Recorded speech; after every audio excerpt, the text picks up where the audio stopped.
Okay, so this is a recap based upon the call with the commercial banker, John, where I contacted them, obviously with the intention of understanding about the program, but then also going in to understand how they handle referral relationships. And what happened was John had a real negative experience with brokers, which, by the way, happens more often than we'd like. So his experience was one where, brokers didn't follow through with stuff. They probably did a sloppy job. Chances are that they burned the client or maybe did a bait and switch. So if you noticed, he shared some of those things. And my response to that was affirmation. We're always trying to get into the routine of affirmation. We don't want to get into combativeness or argumentation or trying to come up with something that is going against their position per se. That's what I really attempted to do, was to affirm his experience. We don't have to be disingenuous about it, but I did affirm it saying, yeah, I completely understand that. We've had some same experiences ourselves, and that makes complete sense to me. Once that was completed, that we were both going to be on the same page and at least affirm him so that we were in agreement, then I was trying to follow up with a potential way to appeal to his concern. So I was attempting to appeal to the concern from his perspective that the character of these brokers was lacking.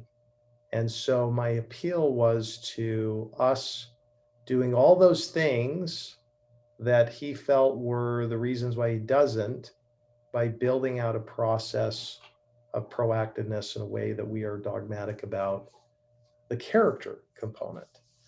And so I attempted to at least give him some information to make a different decision. But in the ultimate sense, you'll always remember that we don't control the outcome. And so John just was not going to go down that road, which was fine, but I didn't get upset about it. I didn't feel slighted. I just went ahead and let him know, I understand, that makes sense. And I'd love to at least stay in touch with you. And if there's something I can do to help you in the future, send something your way, then let's go ahead and do it. That was not a successful call in the sense that we got the meeting, but it's successful in the navigation of learning this consistent theme of asking questions, affirming the challenges and rebuttals that people ask, and then virtually still trying to go in with getting to the objective you were. And quite frankly, you're just not going to be successful sometimes. That's okay. So, what did you think about that, Dan? Any comments or thoughts? Yeah, I think it was great because when you push back, you kind of have to just accept what they're saying and take understanding of that and then respond well instead of, being apprehensive and kind of fighting back too much because then that call would end with them hanging up on you. But at least you kind of carried the conversation with respect, honesty, and transparency. And then, maybe one day they will be open to it. So it's one of those things the banker kept talking to you and the conversation ended on both of your terms, not just on one of your terms. So I think it was a success in that way. That's great.